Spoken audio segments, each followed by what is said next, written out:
O Senhor esteja convosco. Proclamação do Evangelho de Jesus Cristo, segundo Lucas. Naquele tempo, disse Jesus aos seus discípulos: antes que estas coisas aconteçam, sereis presos e perseguidos, sereis entregues às sinagogas e postos na prisão. Sereis levados diante de reis e governadores por causa do meu nome. Essa será a ocasião em que testemunhareis a vossa fé. Fazei o firme propósito de não planejar com antecedência a própria defesa, porque eu vos darei palavras tão acertadas que nenhum dos inimigos os poderá resistir ou rebater. Sereis entregues até mesmo pelos próprios pais, irmãos, parentes e amigos. Eles matarão alguns de vós. Todos os odiarão por causa do meu nome.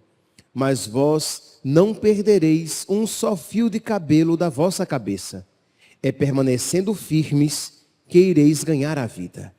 Palavra da salvação.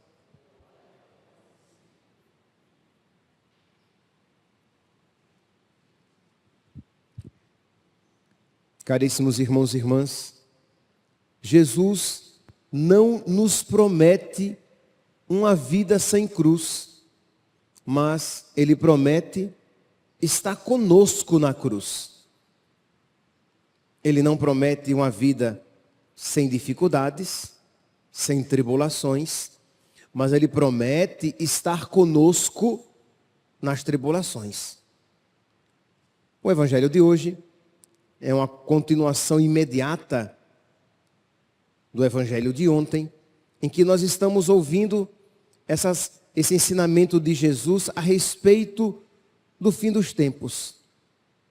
O que acontecerá antes do fim deste mundo e da vinda de Cristo, da vinda do seu reino, daquele reino, de cujo reino nós pedimos a sua vinda todos os dias. Venha a nós o vosso reino, seja feita a vossa vontade, assim na terra como no céu. Então Jesus fala o que acontecerá antes. E não é um cenário muito animador. Jesus fala de perseguição e dificuldade. Mas Jesus diz que exatamente naquele período de perseguição e de dificuldade, que nós receberemos a graça de testemunhar o seu nome. Versículo 15.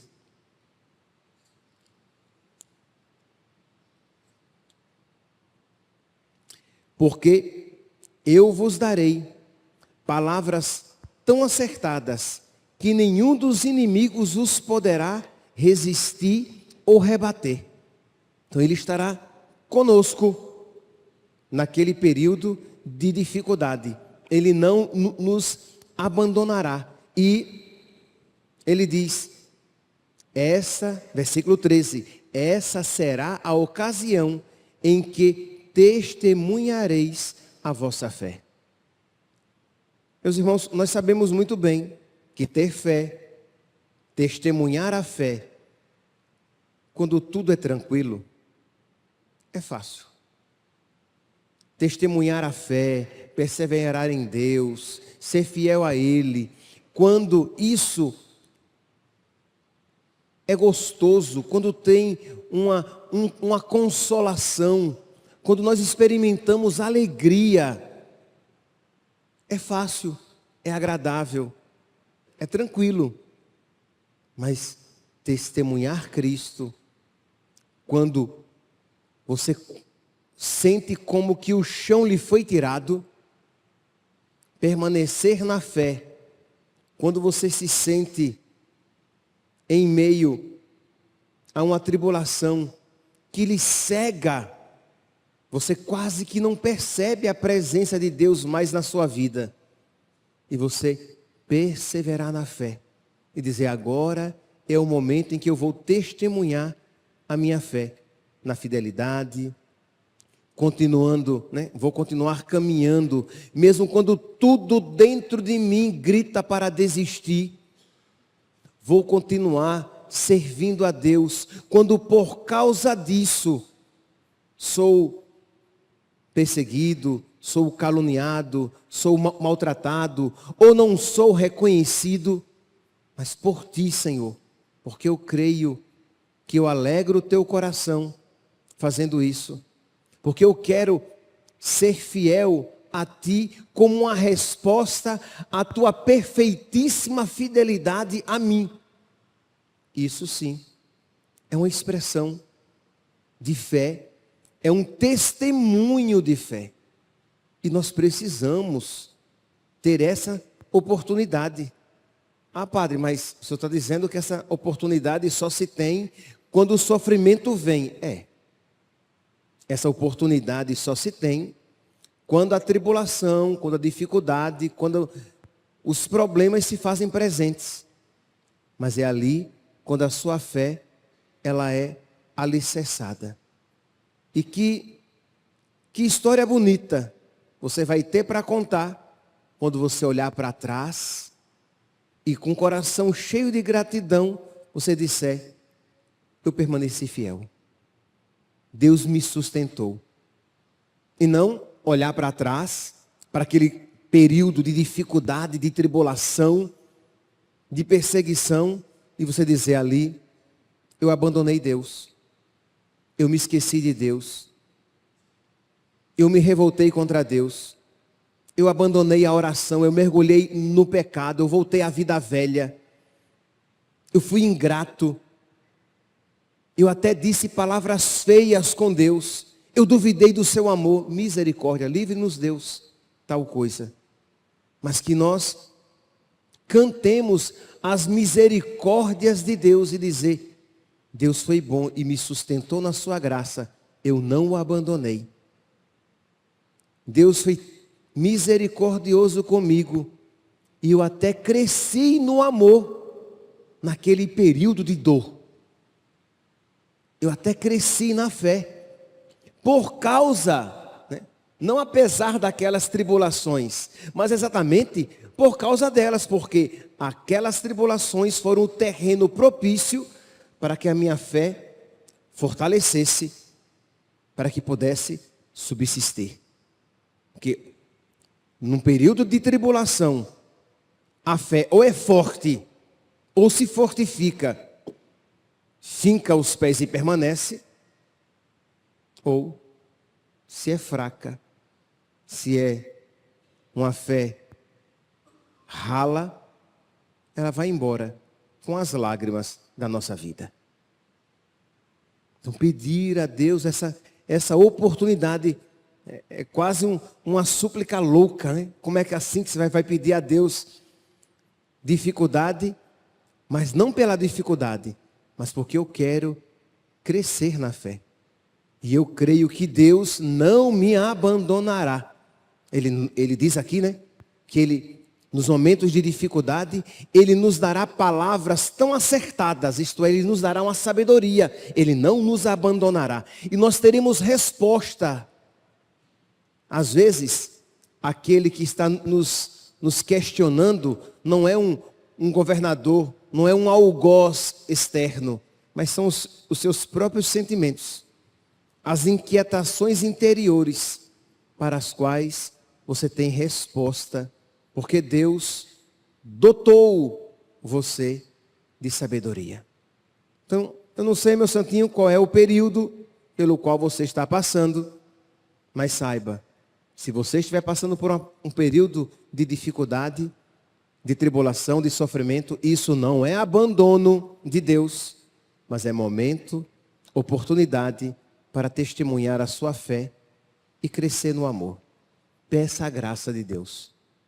Deus não permitiria essa tribulação, esse sofrimento, se Deus não pudesse lhe conceder a graça de crescer na fé e crescer no amor. Então peça a Deus, Senhor, não permita que este vale de lágrimas que eu estou cruzando, que Ele me leve junto, que eu seja arrastado por essas dificuldades, mas que eu cresça na fé e no amor. Pois bem, mas voltemos aqui para o texto. Diz então, aqui, Jesus, que todas as dificuldades que acontecerão no fim dos tempos, dificuldades estas já em alguma medida presentes nos dias atuais, sim, que serão grandiosas no fim dos tempos, mas que já estão presentes na nossa vida. Então Jesus, falando aqui a respeito do fim dos tempos, vai citando as dificuldades pelas quais nós iremos passar.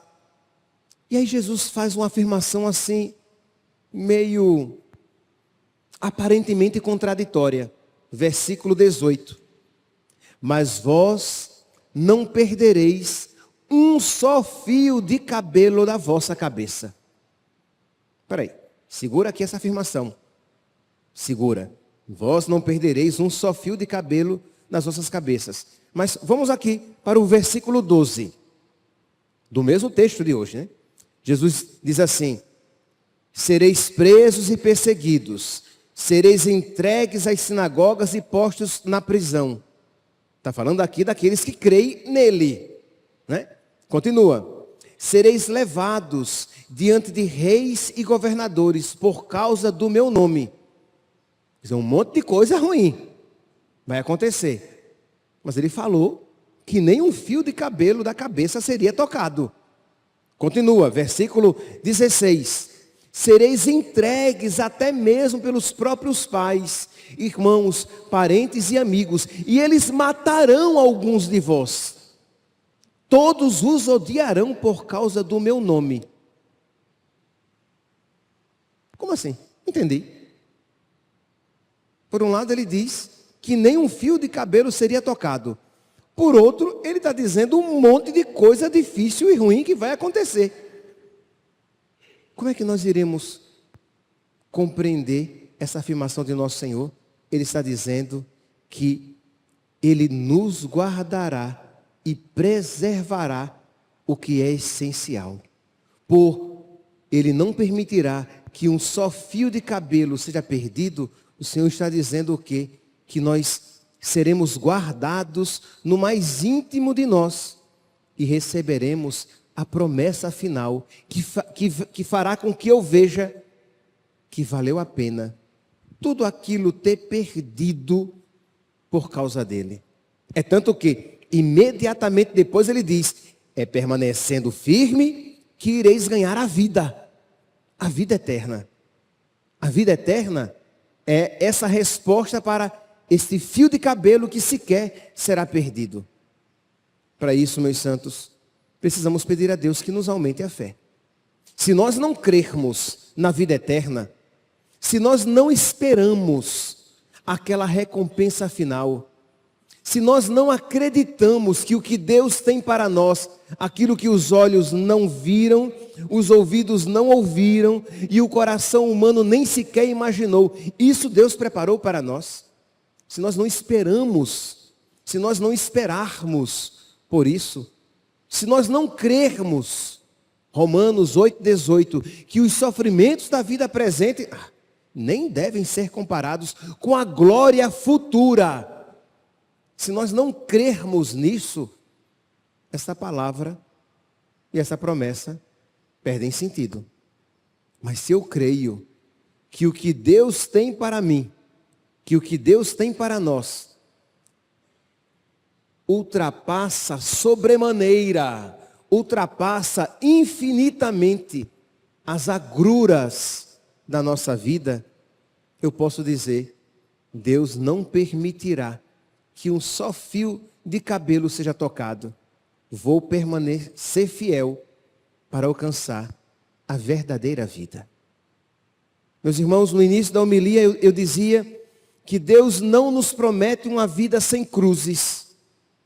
Deus não me promete uma vida sem cruz. Mas ele promete estar comigo na cruz. Mas não só ele promete estar comigo na cruz, ele promete que esta mesma cruz será ponte, será caminho para a verdadeira vida, a verdadeira felicidade.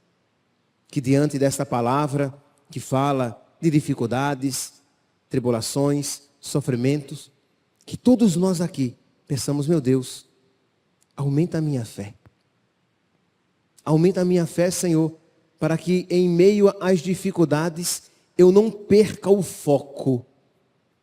Aumenta o amor no meu coração, Senhor, para que quando as lágrimas insistindo em cair, o meu coração estiver apertado, eu não me esqueça, Senhor, que Tu és amável, que Tu és digno de todo amor, que Tu és maravilhoso e contigo eu quero estar por toda a eternidade. Que em meio às dificuldades da nossa vida, mas sustentados pela fé e pelo amor, fé e amor estes que podem e devem crescer cada vez mais, não só deem sentido às dificuldades da nossa vida, como nos façam crescer ainda mais na alegria, mesmo em meio às dificuldades. Por quê? Porque eu estou crescendo na fé e no amor a nosso Senhor. Que esta palavra então de hoje alimente o nosso coração e faça com que nós olhemos as dificuldades da nossa vida de uma maneira nova, como ocasião para testemunhar a fé e crescer no amor. Louvado seja nosso Senhor Jesus Cristo. Para sempre seja louvado.